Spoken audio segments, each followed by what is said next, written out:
예수님이 내 마음에 오시는 것이 거듭남이고, 주 예수님이 내 마음에 오신 것이 성령이 임한 것이고, 주 예수님이 내 마음에 오신 것이 말씀이 우리 안에서 일하고 계시는 것입니다. 오늘 말씀 보겠습니다. 욥기서 34장 욥기 34장 1절에서 37절까지 보겠습니다. 그 중에 우리가 같이 봉독할 말씀은 욥기 34장 1절에서 4절까지 같이 봉독하겠습니다. 엘리후가 말하여 이르되 지혜 있는 자들아 내 말을 들으며 지식 있는 자들아 내게 귀를 기울이라. 입이 음식물의 맛을 분별함 같이 귀가 말을 분별하나니 우리가 정의를 가려내고 무엇이 선한가 우리끼리 알아보자. 아멘. 지난번에 본 그 엘리후의 말은요, 욥과 욥의 세 친구들에게 말한 첫 번째 내용이었어요. 엘리후가 4번을 말하는데 한 줄을 씌웠으니까 그 2주 전이죠. 제가 지난주에 이렇게 해놓았는데, 그러니까 이번 앞에 엘리후가 욥과 욥의 세 친구의 첫 번째 논쟁을 했죠. 자, 그런데 욥의 세 친구들도 대답이 없고 욥도 어떤 대답이 없습니다. 그리고 욥은 왜 아무런 답변을 하지 않았을까요? 욥의 세 친구들이 욥을 공격할 때는 아주 적극적으로 대답을 했습니다. 그래서 욥의 세 친구들이 할 말이 없어서 아예 입을 닫아버리죠. 물론 할 말이 없을 수도 있고 욥 쟤는 말해도 소용없어 하고 말 안 할 수도 있을 거예요. 일단 욥의 세 친구는 말을 거쳐버렸습니다. 그러니까 이제 엘리후가 나타나서 욥이 물론 최후 진술도 했잖아요. 욥이 최후 진술을 하고 나왔을 때에 엘리후가 나타나서 이제 욥에게 말을 합니다. 욥에게 물론 엘리후도 공격을 하죠. 그렇게 공격을 했는데 욥은 말을 하지 않아요. 더 이상 엘리후에 대답을 안 합니다. 왜 대답을 안 했을까요? 그냥 생각을 해볼 수 있잖아요. 왜 엘리후의 말에 욥은 대답을 안 했을까요? 저는 이렇게 생각해 보았습니다.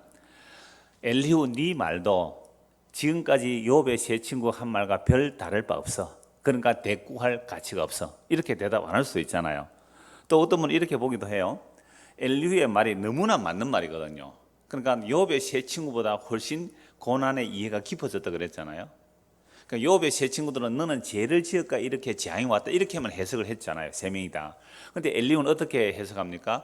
꼭 네가 당한 재앙이 너가 죄 지은 것 때문에 온 것은 아니다고 본 거예요. 그래서 고난의 깊이와 넓이가 그 폭이 넓어지는 거잖아요. 그러면서 하나님께서는 징계하기 위하여 고난을 주시기도 한다라는 이야기를 우리가 지난주에 살펴보았죠.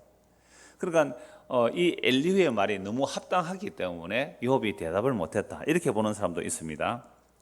자, 그렇게 욥의 그 엘리후의 말을 일단 받아들이지는 않지만 일단 대답을 못하는 그런 상황에서 엘리후가 두 번째 말을 하는 겁니다. 지난주에 그 엘리후가 4번에 하는 말을 요약적으로 말씀드린 것이 있는데요. 첫 번째 말은 이런 걸 했죠. 고난은 하나님의 교육적인 조치로 이해할 수 있다. 이게 엘리후의 세 친구, 욥의 세 친구의 내용과 달라지잖아요. 하나님이 교육하기 위해서 고난을 허락하실 수 있다. 두 번째 오늘 말씀이에요. 오늘 저는 본문 말씀은 고난은 하나님이 자신의 교육 목표에 이를 때까지 오래 계속해서 사람을 시험하는 것일 수 있다. 하나님께서 어떤 교훈을 하려고 하는데 한두 번 고난 주는 것이 아니라 그 하나님의 뜻하는 바가 이루어질 때까지 계속해서 고난을 주시는 거예요. 하나님의 뜻을 빨리 깨달으면 고난이 좀 짧아질 것이고 못 깨달으면요 깨달을 때까지 고난을 주시겠다 이렇게 보는 거죠. 세 번째 이제 다음 주에 볼 세 번째 말은 이런 겁니다. 하나님이 그의 숭고하심 가운데서 스스로 목적을 정하시기 때문에 사람은 고난을 참으면서 기다리는 것이 마땅하다. 항의하거나 대들거나 욥처럼 바락바락 악서지 말고 하나님의 숭고한 뜻이 있기 때문에 너는 참고 기다리라. 이게 이제 엘리후의 세 번째 말이 되고요. 근데 이거 다 우리에게 적용될 수 있는 말이죠. 네 번째 말은요. 그러니까 겸손히 굴복하고 숭고하신 하나님께 경배 및 찬양을 드리는 것이 마땅하다. 이게 이제 엘리후의 네 번째 말이거든요. 오늘은 뭐라고요? 하나님은 고난을 통하여 자신의 교육 목표에 이를 때까지 계속해서 사람을 시험하신다. 이게 오늘 두 번째 큰 주제가 되는 겁니다. 자, 이제 오늘 본문 1절에서 4절 다시 보겠습니다. 엘리후가 말하여 이르되 지혜 있는 자들아, 복수죠. 지혜 있는 자들아, 그러니까 욥과 욥의 세 친구들 같이 들으라 이 말입니다. 그럼 또 누구도 포함되는 거죠? 오늘 우리 보고도 복수로 말하는 거예요. 나중에 16절에서는 물론 단서로 욥에게 집중해서 말하기도 합니다만 일단 복수로 말합니다. 지혜 있는 자들아 내 말을 들으며 지식 있는 자들아 내게 귀를 기울이라. 입이 음식물의 맛을 분별한 같이 귀가 말을 분별하나니. 이런 내용들은 앞에 다 나온 말입니다. 지금 엘리후가 하는 말은 거기다가 앞에 나온 말을 가지고 말을 하는 거예요.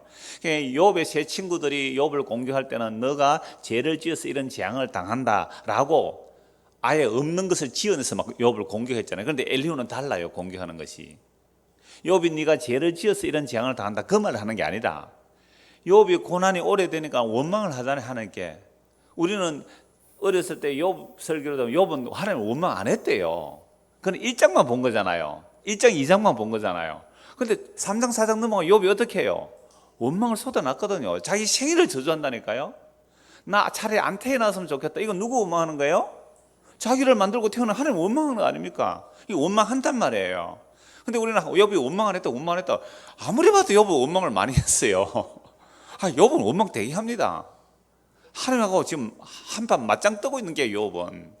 근데 우리는 이걸 흔히 또 믿음으로 보기도 하고 이런 이제 방향으로 볼 수는 있는데, 자, 그러니까 이 엘리후가 하는 말은 욥이 그런 고난 가운데 하나님을 원망하는 그 말을 책망하는 거예요. 지금 차원이 다르죠. 때로는 말꼬리 문다고 할 수도 있지만 욥이 고난이 오래되니까 하나님이 살아계시는 왜 이런 고난을 주느냐는 그 원망을 엘리후는 이제 해석을 해주는 거예요. 그래서 입이 음식의 맛을 분별하죠. 여러분 음식 맛 입이 분별 잘합니까 못합니까? 너무너무 잘해요. 여러분 옛날에 배고플 때는요 시장이 반찬이라고 아무거나 다 맛있었어요.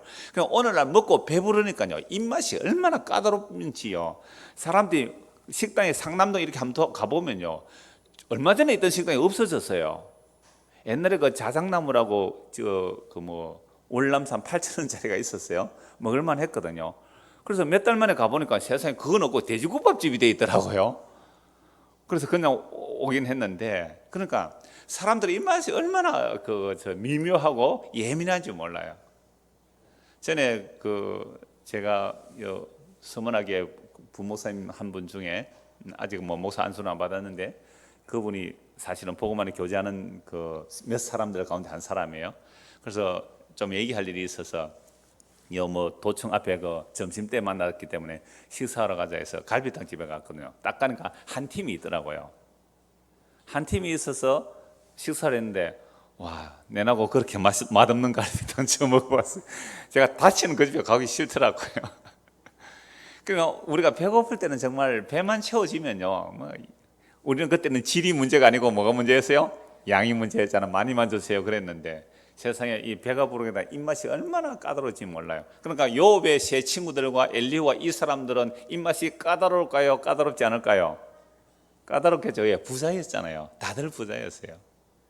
그래서 입이 음식물의 맛을 분별한 같이 귀가 뭘 분별한다고요? 말을 분별해. 여러분, 저 노래 참 잘 못해요. 정말 노래하는 것은 정말 찬송이고 막 가요곡에 노래는 잘 못해요. 그런데 제 귀는 까다로워요. 너무너무 잘 들죠. 희한하죠. 귀가 음악을 분별은 해요. 흔히 귀명창은 있다 그러잖아요. 노래는 뭐래도 듣는 거는 잘 들어요. 그래서 이 좋은 음악 안 하고 어떤 음의 이탈 또는 음의 높낮이도 사실은 귀는 분별하는데 노래는 안 돼요. 고음불가. 옛날에 그런 고음불가예요. 자, 그러니까 입이 음식물의 맛을 잘 분별하는 같이 귀는 뭘 분별해야 돼요? 말을 잘 분별하잖아요. 그러니까 여러분들이요 내 말을 잘 들으면서 오늘 제목이 이거예요. 우리가 정의를 가려내고 무엇이 선한가 우리끼리 알아보자. 무엇이 진짜 정의이며 무엇이 선한 것인지 누구끼리? 우리끼리 알아보자. 우리끼리 알아보자. 그러니까 우리끼리 알아보는데요 대단한 지혜가 나와요. 우리끼리 하는 말이 엘리후가 나중에 하나님의 말과 흡사한 말이 나오는 거예요.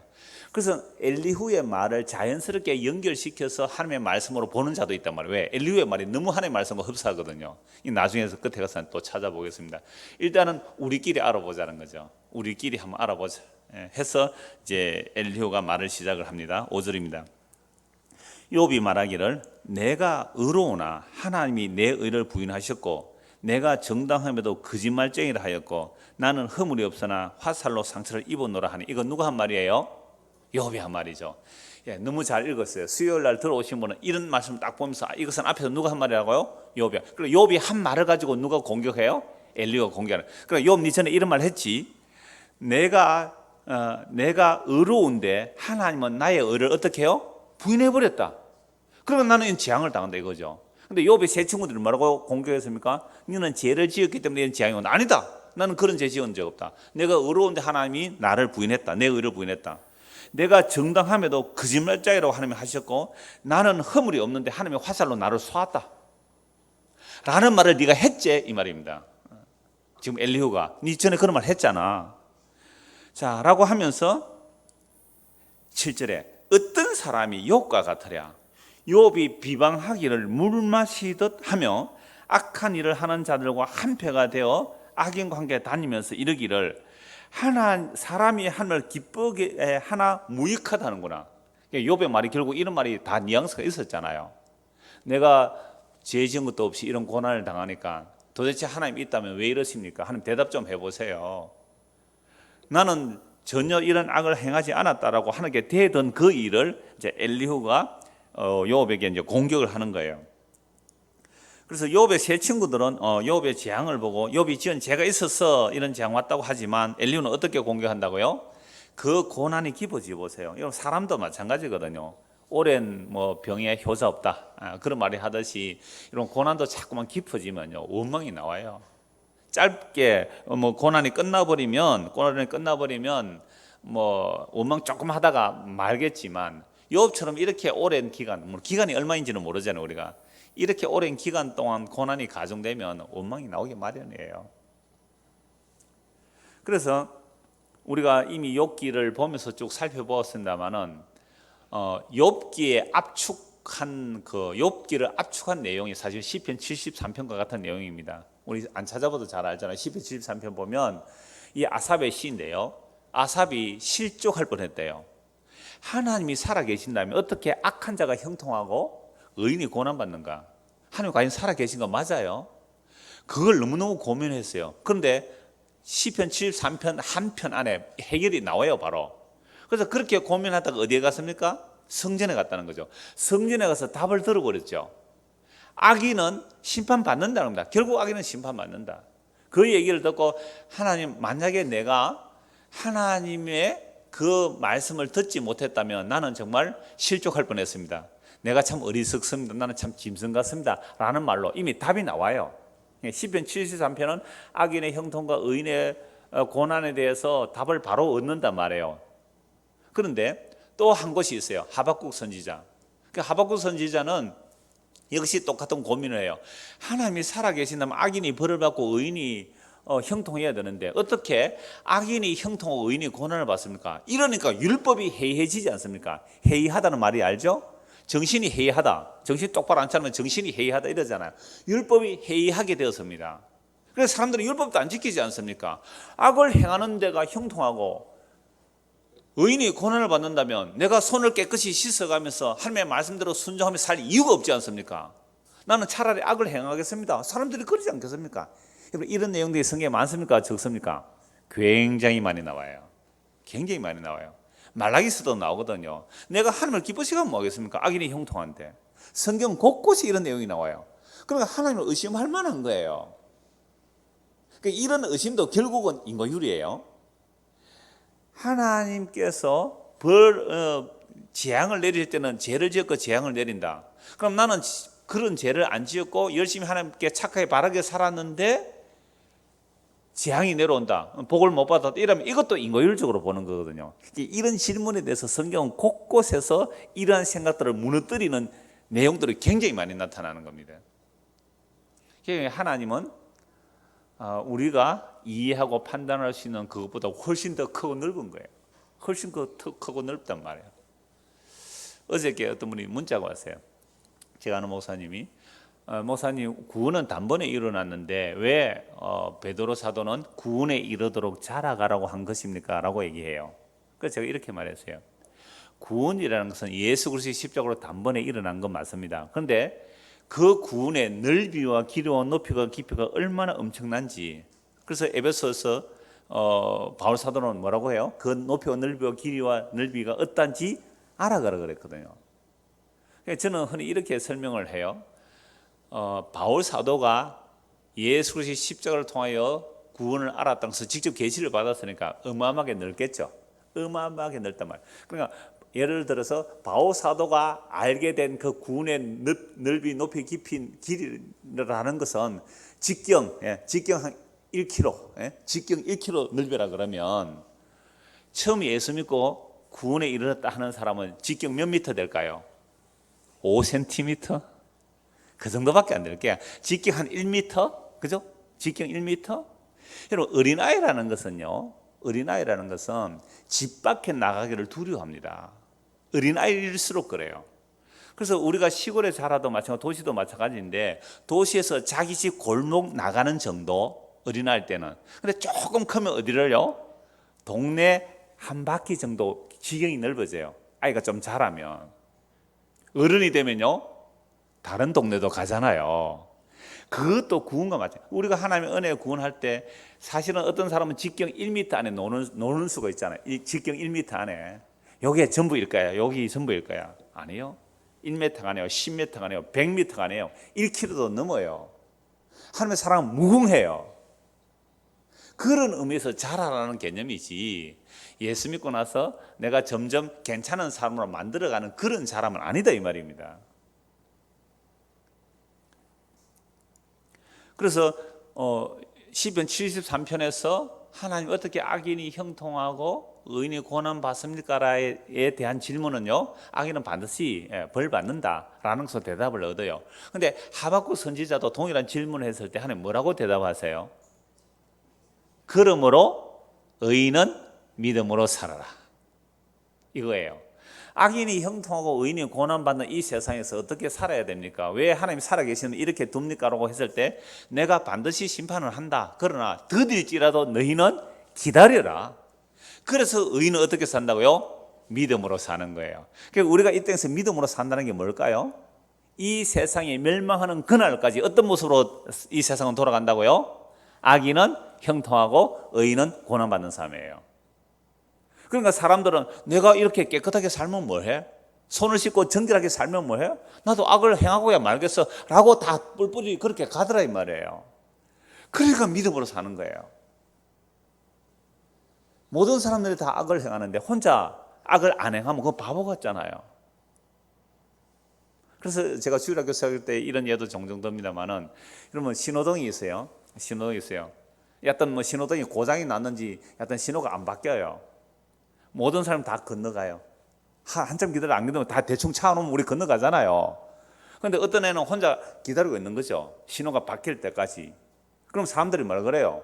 걔가 그래도 1시간을 만약에 기다리고 있었습니다. 신호등이 안 바뀌어서 1시간을. 그럼 뭐라 그랬어요? 어른들이 지나면서 뭐라 그러겠어요? 애 보고. 너 바보냐? 1시간 동안 신호등이 안 바뀐 것은 이 신호등 고장났어. 그래서 눈치껏 알아서 건너. 그럴 거 아니에요. 그런데 1시간이 아니라 하루 종일 거기 기다리고 있는 사람은 어떻게 되겠어요? 미련하고 어리석잖아요. 미련하고 어리석. 이거 믿음이에요. 제가 꼭 거기에 적용시키는 말이 아니라 세상은 다 불의한 세상이에요. 주님 오시는 날까지 이렇게 될 거예요. 그러니까 하박국 선지자가 들은 말 답은 뭐라고요? 그러므로 의인은 믿음으로 살아. 그러니까 믿음으로 사는 게 뭐예요? 이 세상과 합류하지 말아라. 타협하지 말아라. 그들이 다 옳다고 한다고 너조차도 그 길로 가지 마라. 모든 사람이 예스 할지라도 너는 노 해라. 모든 사람이 노 할지라도 너는 예스 해라. 이 말이에요. 그래서 예수님께서 예 할 것은 예, 아니요 할 것은 아니요 해라 그랬잖아요. 근데 우리는 어떻게 살아갑니까? 다 적당하게 타협하며 살아가잖아요. 그러니까 우리는 믿음으로 삽니까? 믿음으로 안 삽니까?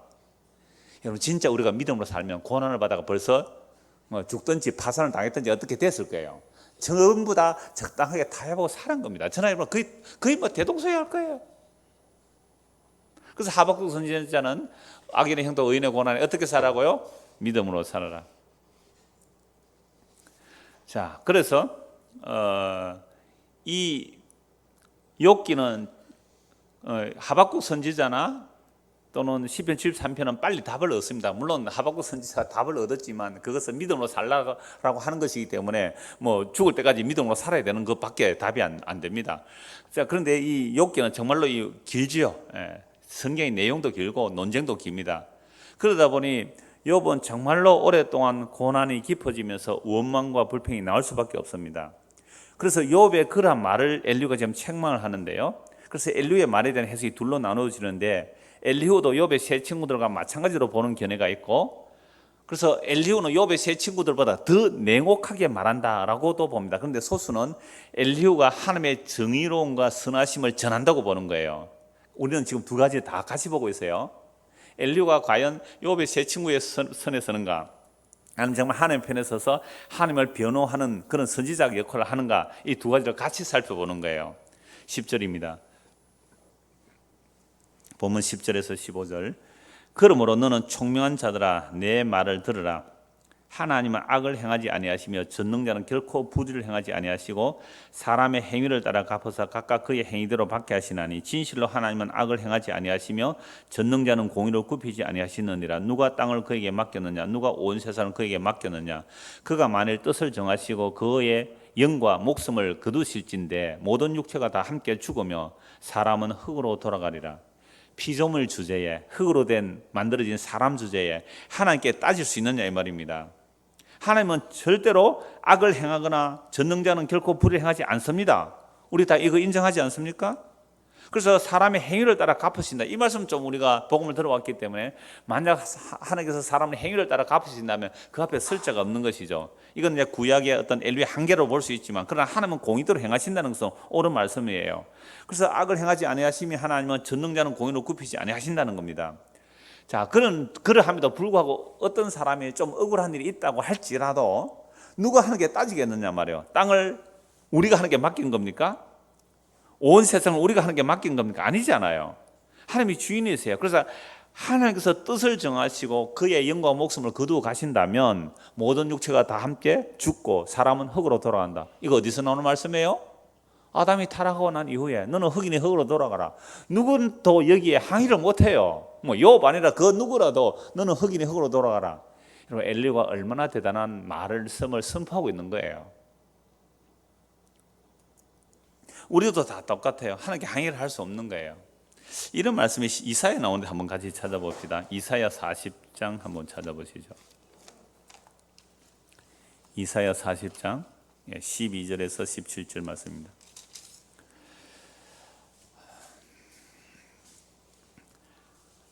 제가 읽어드리겠습니다. 이사야 40장 12절 17절. 제가 요 읽어드릴 때에 여러분들이 목사라고 생각하시고 요 12절에서 17절 말씀으로 설교를 한다고 하면 제목을 뭐로 붙일지 한번 여러분 생각하면서 한번 들어보십시오. 제가 읽어드리겠습니다. 누가 손바닥으로 바닷물을 헤아렸으며 뼈며로 하늘을 재었으며 땅에 티끌을 대에 담아 보았으며 접시저울로 산들을 막대저울로 언덕들을 달아 보았으랴. 누가 여호와의 영을 지도하였으며 그의 모사가 되어 그를 가르쳤으랴. 그가 누구와 더불어 의논하셨으며 누가 그를 교훈하였으며 그에게 정의의 길로 가르쳤으며 지식을 가르쳤으며 통달의 도를 보여주었느냐. 보라, 그에게는 열방이 통에 한 방울 물과 같고 저울의 작은 티끌 같으며 섬들은 떠오르는 먼지 같은 일이니 레바논은 땔감에도 부족하겠고 그 짐승들은 번제에도 부족할 것이라. 그의 앞에는 모든 열방이 아무것도 아니라 그는 그들을 없는 것 같이 빈 것 같이 여기시느니라. 여러분이 이제 목사님이세요. 설교 제목을 잡으면 여러분 뭐로 잡으면 좋겠어요? 전능하신 하나님. 좋습니다. 또요? 다음 주는 설교 준비해서 한번 하십시오. 또 다른 제목 붙이면 뭐라 하실? 예. 아, 좋습니다. 하나님 외에는 전부 다 티끌에 불과하다. 그래, 너 티끌 주제에, 그죠? 엘리후가 이 말이야. 너 티끌 주제에 까불고 있어? 이 말이거든요. 좋습니다. 또요? 괜찮아요. 질문할 땐 이럴 땐 답하셔도 됩니다. 피조물과 창조주는 비교 불가다. 예, 좋습니다. 제가 부목사 때 청년들에게 이 말씀 읽고 제목 붙여봐라 그랬어요. 이런저런 말이 나올 때 저는 한마디로 이랬습니다. 까불지 마라. 까불지 마라.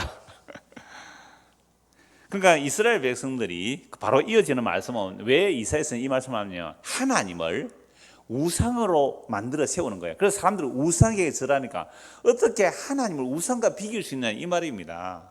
어떻게 우상을 비울 수 있느냐. 그래서 지금 엘리후도 지금 욥에게 하는 말이 이런 말씀이거든요. 이사야 40장에 이런 말씀이에요. 어떻게 감히 인생인 티끌이 네가 흙으로 죽으면 흙으로 돌아갈 네가 하나님을 이렇다 저렇다 할 수 있느냐. 이 말에도 사실 할 말이 없죠. 그리고 이제 16절입니다.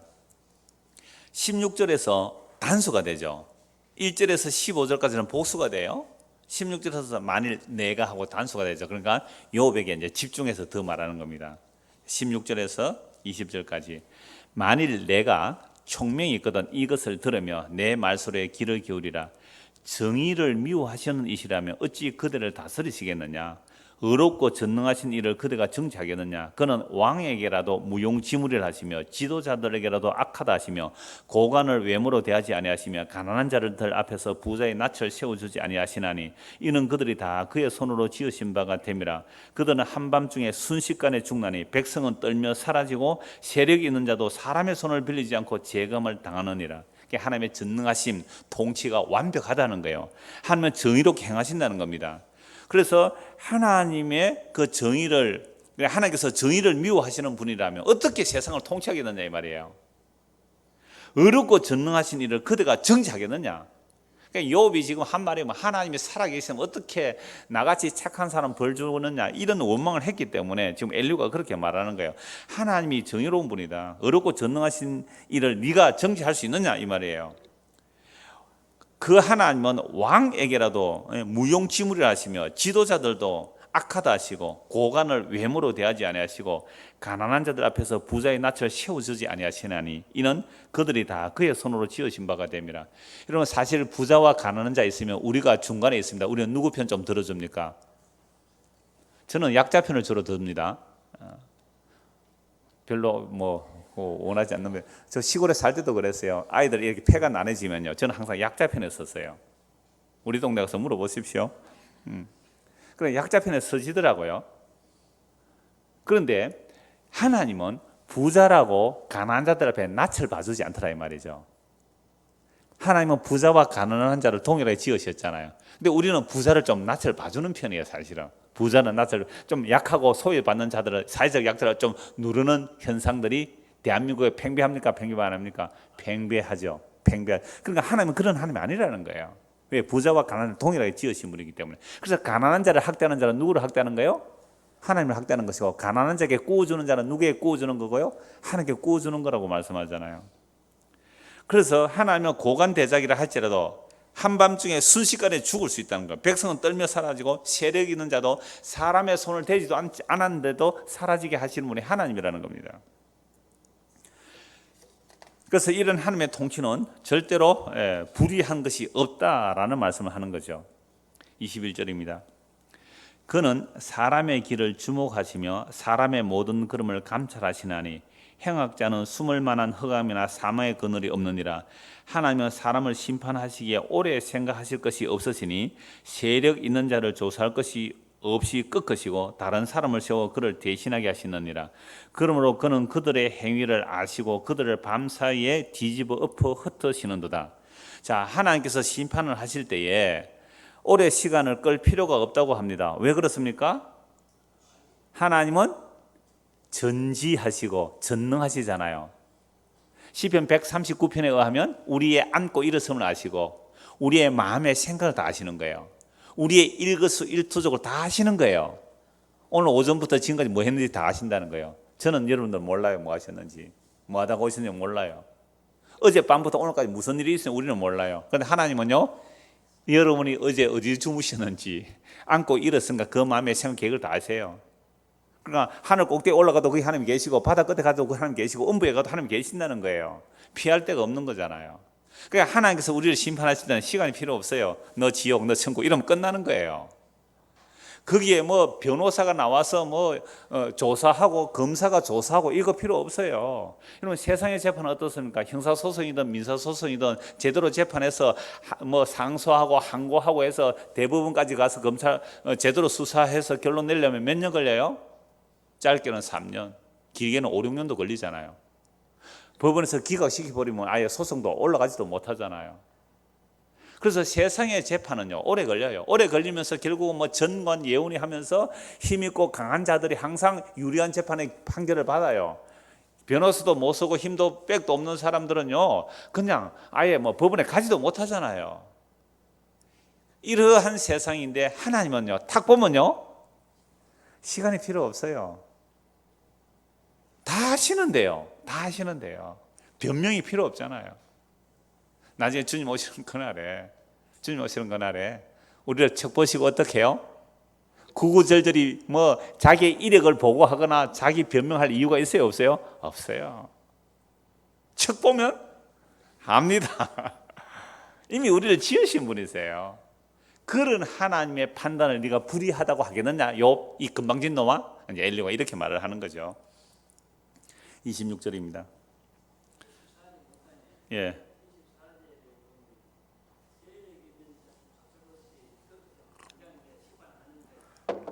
예, 이것은요,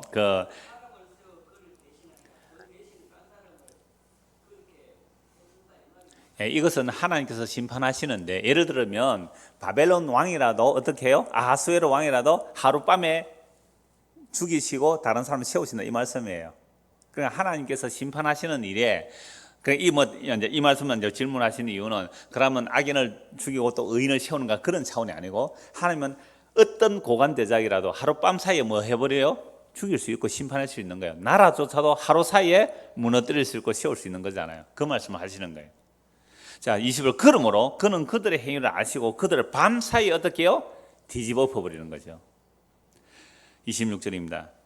그들을 악한 자로 여겨 사람의 눈 앞에서 치심은 그들이 그를 떠나고 그의 모든 길을 깨달아 알지 못함이라. 그들이 이와 같이 하여 가난한 자의 부르짐이 그에게 상달하게 하며 빈궁한 사람의 부르짐이 그에게 들리게 하느니라. 주께서 침묵하신다고 누가 그를 정죄하며 그가 얼굴을 가리신다면 누가 그를 배울 수 있으라. 그는 민족에게나 인류에게나 동일하시니 이는 경건하지 못한 자가 근세를 잡아 백성을 올가매지 못하게 하려 하심이라. 때로는 하나님이 뭐 하는 것처럼 보여요? 침묵하시는 것처럼 보인다는 거죠. 침묵하신다고 누가 그를 정죄할 수 있겠느냐 말이에요. 그가 얼굴을 가리시면 누가 그를 배울 수 있느냐. 우리는 흔히 하나님이 침묵하고 계시니까 억울해하는 거죠. 하나님 왜 이러십니까? 하나님께서 나의 억울함을 풀어주지 않습니다, 이런 항의를 할 수가 있는 거예요. 그러나 하나님이 침묵하신다고 해서 하나님께서 그 정의와 하나님의 공의를 행하지 않는 것이 결코 아니라는 말입니다. 그래서 이 하나님 앞에 원망하고 있는 욥을 향하여 엘리후는 뭐라고 하겠어요? 너 까불지 말고 회개하라, 이 말을 하는 거예요. 까불지 말고 회개하라. 31절 보십시오. 그대가 하나님께 아뢰기를 내가 죄를 지어사오니 다시는 범죄하지 아니하겠나이다, 이렇게 말해라. 엘리후가 욥에게 가르쳐 주는 거예요, 지금. 그대가 하나님께 아뢰기를 내가 죄를 지어사오니 다시는 범죄하지 아니하겠나이다. 아빠가 막 화가 나서 매를 두고 아이를 막 혼을 내면 엄마가 어떻게 해요? 아이한테 잘못했다 해라, 잘못했다 해라 가르쳐 주잖아요. 그러면 아빠가 매를 멈춘다. 네가 잘못했다고 안 하니까 아빠가 화를 내서 매를 들지, 네가 잘못했다. 그럼 애는 잘못한 줄 알아요, 몰라요? 뭘 잘못했다고 날 보고 잘못했다 그러냐. 그러다 매 맞기 싫으니까 어떻게 해요? 잘못해서 나 말을 하죠. 그런데 진짜로 독한 아는 어떻게 해요? 잘못해 절대로 말 안 해요. 내가 잘못한 게 없는데. 야, 무서워요. 그런 아이들 보면 무섭잖아요. 엘리후가 욥을 볼 때 또 그런 아이 같아, 그죠? 이는 뭐 그렇게 재앙을 당하고도 잘못했다 말을 안 해요, 욥이. 그러니까 어떻게 해요? 엘리후가 야, 제발 잘못했다 해라. 네가 하나님께 잘못했다고 말해라.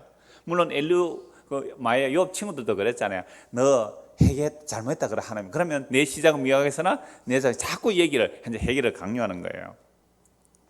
자, 32절 또 가르쳐 주는 거죠. 내가 깨닫지 못하는 것을 내게 가르쳐. 하나님, 내가 아직 잘 못 깨닫겠습니다. 그러니까 나 가르쳐 주십시오. 이렇게 겸손하게 하는 게 말해야지. 나는 어려운데 하나님이 내 의를 안 봐줬다, 이런 건방진 소리 하지 말고 이 얘기를 하는 거예요. 내가 깨닫지 못하는 것을 내게 가르쳐. 내가 악을 행하였으나 다시는 아니하겠습니다 라고 해라. 내가 죄를 지었습니다. 그래서 다시는 내가 죄를 안 지어. 이렇게 입에 넣어주는 거예요, 말을. 33절 하나님께서 그대가 거절한다고 하여 그대의 뜻대로 속전을 치르시겠느냐? 나는 어려운데 나 하나님께 회개 안 할 거야 한다고. 그럼 하나님이 네한테 잘못했다고 할까? 이 말이에요. 하나님이 네한테 잘못했다 해야 되나? 하나님이 니한테 잘못했다고 하나? 해야 하나? 그래서 하나님께서 그대가 거절한다고 하여 그대의 뜻대로 속전을 치르시겠느냐? 그러면 그대가 스스로 택할 것이요 내가 할 것은 아니니 그대는 아는 대로 말해봐라. 여러분 이렇게 보니까 좀 이렇게 생생해지지 않습니까? 저만 그런 거예요?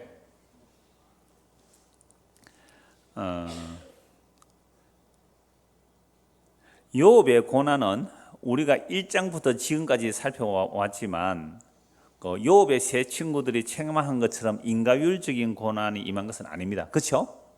인과율적인 고난은 아니잖아요. 욥이 하나님 인정하셨어요. 의인이라고. 그러니까 욥은 까닭을 몰라요. 엘리후도 까닭을 모르고 욥의 세 친구도 까닭을 몰라요. 우리는 까닭을 알고 보는 거잖아요. 자, 그런데 욥이 그 고난이 깊어지고 길어지면서 하나님에 대한 원망을 합니다. 하나님이 과연 공의로우신 분이시며 전능하신 분이시냐는 원망이 나오는 겁니다.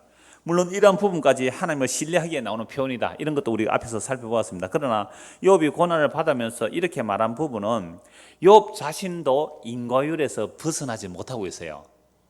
제가 앞에서 한 말씀 드렸잖아요. 그러니까 욥의 세 친구들은 너는 죄를 지어서 이런 재앙을 당한다 했을 때 욥은 나는 이런 재앙을 당할 만한 죄를 지은 적이 없다라는 이 욥의 논리도 뭐예요? 인과율이잖아요. 욥 자신의 이 말도 인과율에 들어가 있는 거예요. 그러니까 내가 행한 의대로 하면 나는 복을 받아야지 이런 재앙을 받으면 안 된다는 이 차원도 인과율에서 욥 아직 못 벗어나고 있다는 거예요. 여기서 이제 엘리후가 투입을 되는 겁니다. 엘리후가 이제 구원투소로 이제 투입을 하는 거예요. 하나님께서 엘리후를 보낸 거죠. 그래서 하나님이 과연 공의로우신 분이며 전능하신 분이시라는 원망들이 나옵니다. 물론 이런 부분까지 하나님을 신뢰하게 나오는 표현으로 보았습니다. 그러나 욥이 고난을 받으면서 이렇게 말한 부분은 욥 자신도 인과율에서 벗어나지 못한 모습이기도 합니다. 내가 이런 재앙을 당할 일을 하지 않았는데도 이런 재앙을 당하는 것은 한편 뭔가 잘못됐습니다. 이게 하나님에 대한 원망이 나오는 거예요. 하나님 대답 좀 해주세요. 하나님 대답 좀 해주세요. 차라리 나 죽었으면 좋겠습니다. 자, 여기서 이제 우리 모습을 한번 살펴보자 이 말입니다. 지금 하나님께서 우리에게 하시는 일에 여러분들은 불만이 없습니까? 지금 하나님께서 여러분의 지금 삶의 상황, 삶의 정황, 지금 집이 안 나가고 자꾸만 돈은 많이 나가고 이자는 많이 나가야 되는 이런 상황이 정말 자족하고 범사에 감사하며 살아가십니까? 아니면 원망과 불평을 쏟아내면서 살아갑니까? 우리는 욥만큼 의롭지도 못하면서 하나님이 계시다면 왜 도대체 나에게 이렇게 하시는가라는 의문이 들 거예요. 더구나 자신이 하나님께 뭔가 좀 잘한 것이 있고 또 사람들에게 잘한 것이 있다고 생각하는 사람일수록 왜 나에게 이런 일이 일어나는가 하면서 원망하게 되는 거예요. 그래서 제발 착하게 살지 말라는 말을 하고 싶어요. 의롭게 살지 말라는 말을 하고 싶단 말이에요. 희생하고 살지 말라는 말을 하고 싶은 거예요. 이러면 또 오해할 분도 많을 것 같은데 자기가 희생하면 희생한 것만큼 뭐예요? 반대급부를 노리게 돼 있다는 거예요. 그래서 정말로 하나님의 은혜로 정말로 하나님께서 주신 은혜가 더 강하여 나의 욕망을 누르는 은혜가 강하여 그 은혜에 의하여 어쩔 수 없이 해진다면 하는 거여야 해요. 근데 그걸 의도를 가지고 희생을 하고 봉사를 하고 섬기게 되면 반드시요 원망이 나오게 되겠어요. 티를 낸다니까요. 그래서 교회에서 열심히 했는데 사람들이 안 알아주면요 뭐라고 해요? 섭섭병이 걸린다니까요. 섭섭해해요. 그래서 우리가 정말로 하나님께서 이런 환난과 어려움을 줄 때에 주여 나는 이보다 더한 재앙을 받아도 마땅한 죄인인데 이보다 더한 재앙을 받아도 마땅한데 그나마 하나님께서 이만큼 숨 쉴 수 있게 해주시니 주여 나는 감사무지로소이다. 이렇게 나오는 사람 받느냐 이 말입니다. 이 사람들은요 욥을 축소해보면 우리의 모습이기도 하거든요. 우리는 욥처럼 어렵지도 못하면서 나의 삶의 상황 속에서 범사에 감사하고 자족하며 삽니까? 제가 앞에서도 말했었던 입맛 때문에 잠시 말을 했습니다만은 여러분 정말 우리가 배고픈 시절이 있었잖아요. 제가 어릴 때만 해도 배고픈 시절이었어요. 그렇게 배고픈 시절에는 정말 배만 채워주면 원하는 게 없었단 말이에요. 근데 이미 배가 채워지고 나니까 욕망이 더 많아져 버렸어요. 전에 배고플 때는 욕망이 단순했어요. 배만 채워지면 다른 욕망이 없을 정도였단 말이에요. 근데 배가 채우니까 욕망이 갑자기 하나에서 10개, 100개, 1000개로 늘어나 버려요. 보암직한 것들 얼마나 많아집니까? 그래서 결코 부요함이 복이 아니에요. 욕망들이 더 늘어난단 말이에요. 그러니까 이런 상황 속에서 내가 지금 힘들고 어려워지면 사람들은 한탄을, 하나님 내가 뭘 그렇게 잘못했다고 나에게 이런 어려움을 주십니까? 라고 원망하고 대들더란 말이에요. 그래서 직접적으로 하나님께 원망을 못하죠. 왜? 그럼 뭘 받을까 싶어서. 예? 직접 되면, 그리고 항상 누구에 탓하죠? 당신이 잘못해서 그렇다고. 당신이 잘못해서 그렇다고. 그래서 막 부부끼리 싸우고, 부모는 자식 보고 자식은 부모고 그러잖아요. 그러니까 원망과 한탄은 이제 쏟아놓고 사는 거죠. 전부 원인과 책임을 타인에게 돌립니다. 이것은 결국 하나님께 원망하는 것인데요. 그래서 자신의 정당함과 의로움을 주장하고 있다면 엘리후가 어떻게 말할까요? 엘리후가 34절입니다. 슬기로운 자와 내 말을 듣는 지혜 있는 사람은 반드시 내게 말하기를 욥이 무식하게 말하니 그의 말이 지혜롭지 못하도다 하리라. 나는 욥이 끝까지 시험 받기를 원하노니 이는 그 대답이 악인과 같음이라. 만약 여러분들의 원망과 불평을 하나님께 직접 못할지라도, 때로는 하나님께 직접 하기도 하죠. 하나님이 왜 날 이렇게 괴롭힙니까? 왜 이 환경을 바꿔주지 않습니까? 라는 원망과 불평이 나오시거들랑 엘리후의 말을 들으십시오. 나는 네가 끝까지 시험 받기를 원하노라. 오늘 두 번째 주제가 뭐라 그랬어요? 하나님은 자신이 교훈하는 목적을 이루실 때까지 오랫동안 고난을 주신다. 야, 하나님이 왜 이래 별것 아닌 우리 인생을 이렇게 갈구고 계실까요?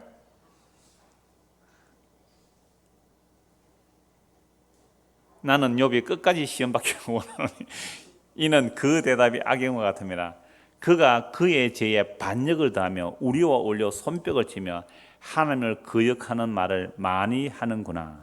이게 이제 두 번째 엘리후의 말로 이제 두 번째 말이 끝나는데요. 자, 여기서 슬기로운 자와 엘리후의 말을 듣는 지혜 있는 자는 반드시 내게 말하기를 욥이 무식하게 말하니 그의 말이 지혜롭지 못하도록 할 것 합니다. 엘리후는 자신의 말에 동의를 요청하기 위하여 한 말이기도 합니다. 왜냐하면 앞에서 시작할 때에 우리끼리 정의에 대하여 선한 것에 대하여 알아보자고 하였기 때문에 그렇습니다. 그러니까 욥은 지금 동의를 구하고 있잖아요. 그런데 욥은 엘리후의 말에 전혀 말이 없으므로 엘리후는 욥이 끝까지 시험 받기를 원한다. 여러분, 엘리후가 욥을 이 정도로 몰아붙였으면 욥이 뭐라고 해야 돼요? 그래, 알았다. 하나님 내 잘못했습니다. 내가 깨닫지 못하고 함부로 말한 거 회개합니다라고 해야 되잖아요. 근데 나중에 진짜 하나님이 나타났을 때 욥이 이 말 해요, 안 해요? 하나님 앞에 해요. 엘리후가 하나님 말이 똑같아요, 사실은. 근데 엘리후가 말을 했는데 욥은 엘리후의 말에 항복을 안 해요. 왜 그럴까요? 엘리후가 아까 뭐라고 그랬어요? 우리끼리 정의가 뭔지 선한 것이 뭔지 알아보자. 그래서 엘리후가 정말로 하나님을 대변하여 바른 말을 한 것 같아요. 근데 우리끼리 알아보자 한 엘리후의 그 말에는 욥이 말을 안 해요. 항복을 안 한다 이 말입니다. 근데 엘리후와 똑같은 말을 해요, 하나님께서 나중에. 그럴 때는 욥이 엘리후가 한 그 해결을 한다니까요. 내가 입을 닫습니다. 잘못했습니다 한다는 거예요. 저는 오늘 설교의 핵심이 여기에 있다고 봐요. 여러분, 오늘 우리가 이렇게 모여서 목사가 설교를 하고 여러분들이 이 설교를 듣고, 그러니까 우리는 지금 성경을 통해서 뭐 하려고 이게 모인 거예요? 성경이 무엇인지 우리끼리 서로 한번 알아보기 위해서 모였죠. 우리끼리 알아보기 위해서 목사가 설교를 준비하고 여러분들이 성경을 미리 읽고 또 이렇게 와서 말씀을 들어도 우리끼리 하면 아무 소용 없다 이 말이에요. 우리끼리 한다면. 이 우리끼리는 하면 무슨 소용이 있어요? 내가 주체가 돼가지고, 내가 주인이 돼가지고 성경이 여기 있잖아요. 성경 이거요 처음부터 끝까지요 10,000번 읽을 수도 있어요. 10,000번 1장부터 거의 다 외워버려요. 제가 신학교 다닐 때에 우리 교수님 한번 설교와 강의하는 교수님 박희정 교수라고 있었는데요. 이분은 20대 때 참 은혜를 받고 하루에 정도 4시간 하루에 4시간을 20살부터 60살까지니까 그때도 강의할 때도 계속 그렇게 했다니까. 매일 4시간을 성경을 정독했어요. 시편은 1편부터 150원 다 외워버려요. 이분은 성경 어느 구절도 한 구절 딱 읽으면 적어도 그것은 욥기 몇 장까지는 나와요. 그분은 걸어 다니는 성경이었어요. 전설 같은 사람이었어요. 하루에 성경을 4시간을 정독했다니까요. 얼마나 이 사람 의지는 대단하거든요.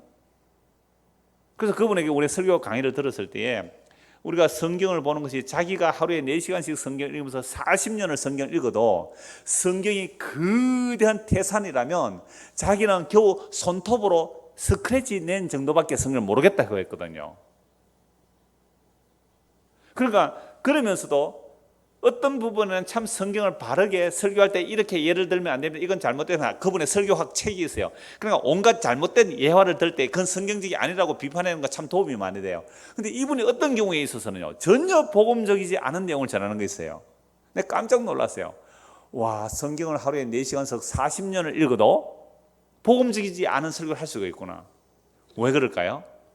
성경을 여기 두고 내가 주인이에요. 내가 주체예요. 성경이 객관화 시키는 거죠. 그래서 내가 성경을 연구하는 거죠. 우리끼리 연구해보자는 거죠. 우리끼리 연구해서 정의가 뭔지, 선한 것이 뭔지 연구해보자는 거예요. 그래서 하나님의 정의는 이런 것이다, 하나님의 선한 것은 이런 것이다, 백날 연구하고 발표를 할지라도 그것을 가지고는 한 명도 구원 못한다 이 말입니다.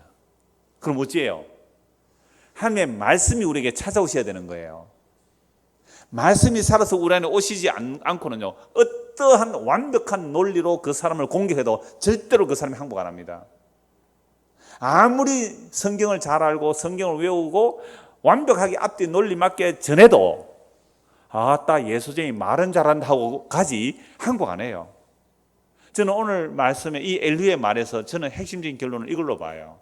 우리끼리 알아보자. 선이 뭔지, 의로운 것이 뭔지, 구원이 무엇인지, 천국이 무엇인지, 예수가 뭔지, 십자가 뭔지 우리끼리 알아보자. 잘 알아보세요. 잘 알아보라니까요.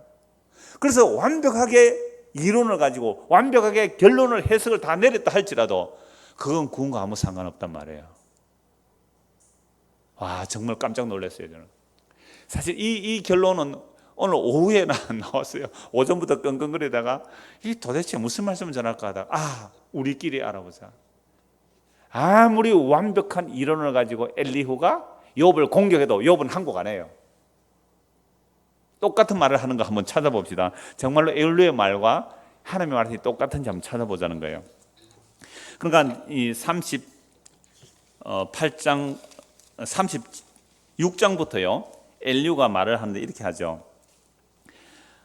엘리후가 말을 이르되 나를 잠깐 용납하라 라고 쭉 하면서요, 하나님의 그 높으신 것을 우주 만물을 가지고 말씀을 전해요. 그래서 22절, 36장 22절 아무데나 한번 찾아보자. 22절 하나님은 그의 권능으로 높이기 전에 누가 그 같은 교훈을 베푸실까? 27절 보세요. 그가 물방울을 가늘게 하시며 빗방울이 정발하여 안개가 되게 하시도다. 여러분 이거 아셨어요? 물방울을 가늘게 하시며 빗방울이 정발하여 안개가 되게 하신다. 그것이 구름에서 내려 많은 사람이 쏟아지느니라. 이걸 지금 누가 말하는 거예요? 이거 엘리후가 하는 말이에요. 37장도 계속 그런 말씀이에요. 하나님의 영광이 얼마나 대단하신지 9절을 보세요. 37장 9절 폭풍우는 그 밀실에서 나오고 추위는 북풍을 타고 나오느니라. 이거 누가 말하고 있어요? 엘리후가 말한단 말이에요. 아무 때나 봐도 마찬가지예요. 16절 한번 볼까요? 16절 37절 그대는 겹겹이 쌓인 구름과 완전한 지식의 경이로움을 아느냐. 땅이 고요할 때에 남풍으로 말미암아 그대의 의복이 따뜻한 까닭을 그대는 아느냐. 그대는 그를 도와 구름장들을 두들겨 넓게 만들어서 녹여부어 만든 그릇같이 단단할 수 있느냐. 이거 하나님이 욥에게 하는 말씀과 같잖아요. 자, 엘리후가 이렇게까지 욥을 공격하는데 욥이 항복해요 안 해요? 안 한다 이 말입니다. 38장 보십시오. 드디어 이제 하나님 나타나십니다. 그때 여호와께서 폭풍우 가운데서 욥에게 말씀하여 이르시되 무지한 말로 생각을 어둡게 하는 자가 누구냐? 너는 대장부처럼 허리를 묶고 내가 네게 묻는 것을 대답할지니라. 내가 땅에 기초를 놓을 때 네가 어디 있었느냐? 네가 깨달아 알았거든 말할지는. 욥기 36장 37장이 엘리후가 천지 만물의 그 놀라운 광대함을 가지고 욥을 공격하잖아요. 그런데 이 엘리후의 말을 하나님이 자연스럽게 받듯이 욥에게 말하잖아요. 내 천지 창조할 때 네 어디 있었느냐 하면서 아무 구절을 한번 보세요. 9절 볼까요? 38장 9절 그때 내가 구름으로 그 옷을 만들고 흑암으로 그 강보를 만들고 한계를 정해 문빗장을 지르고 이르기를 네가 여기까지 오고 또 넘어가지 못하리니 내 높은 파도가 여기서 그칠지라. 엘리후의 말을 자연스럽게 연결하는 것처럼 보이잖아요. 그래서 어떤 사람은 엘리후가 하나님의 선지자라고도 봐요. 자, 그 38장, 39장까지 전부 다 하나님께서 요업에게 이 말씀을 하시는 거예요. 엘리후가 미리 이런 말씀을 했잖아요. 그런데 엘리후의 말에는 요업이 뭘 안 했다고요? 항복 안 했어요. 설득 당하지도 않았단 말이에요. 자, 이렇게 쭉 말씀하시고 드디어 40장 보십시오. 40장 1절입니다. 여호와께서 또 요업에게 일러 말씀하시되 터집 잡는 자가 전능자와 다투겠느냐? 하나님을 탓하는 자는 대답할지니라. 요업이 여호와께 대답해 이르되 보소서 나는 비천하오니 무엇이라 주께 대답하리까? 손으로 내 입을 가릴 뿐이로소이다. 이 말을 엘리후가 아까 똑같이 했습니까? 안 했습니까? 했는데 절대로 회개 안 하잖아요. 왜요? 우리끼리 알아보자 해서는 안 되는 거예요. 그러니까 아무리 목사가 설교를 잘해도요, 한 명도 구원할 수 없다는 말이 이런 말이에요. 목사는 그래서 도구일 뿐이에요. 씨를 뿌리고 물을 주는 것은 할 수 있지만 잘하게 하시는 분은 하나님이 하시는 거예요. 그래서 목사가 설교 잘해서 나 구원받았으나 그럴 사람이 없는 거예요. 엘리후 설교 완벽하게 했습니다. 하나님만큼 설교 잘했어요, 엘리후가. 그런데 요업은 항복 안 했단 말이에요. 드디어 하나님이 나타나실 때에 하나님 앞에서 요업은 항복하는 거예요. 내가 입을 닫습니다. 그리고 오늘날도 우리는 마찬가지예요. 하나님의 말씀이 성령에 의하여 우리에게 임하실 때 그때에 회개하고 예수를 믿게 되는 것이죠. 이 얘기를 하는 거예요. 그래서 우리끼리 알아보는 것은요, 우리가 아무리 거창한 예배당에서 아무리 멋있는 오케스트라를 동원하고 완벽한 찬양을 하고 헌신을 하고 봉사하고 정말 멋있게 사람들이 누가 보아도 감동받았다 할 만큼 멋진 예배를 드린다 할지라도 우리끼리 했다면 그것은 그냥 종교 노름한 거예요. 쇼한 거예요. 우리끼리 즐기다가 종교 문화 활동하고 간 거예요. 주님과 아무 상관없어요. 비록 사마리아 우물가에 그 여인, 동네 사람들에게 손가락질 받는 그 여인일지라도 주님께서 친히 찾아오시면 영과 진리로 찾아오시니까 그때가 뭐가 되는 거예요? 예배가 되는 거예요. 그래서 조금 더 봅시다. 욥기 40장. 뭐 다음에 또 보겠습니다만은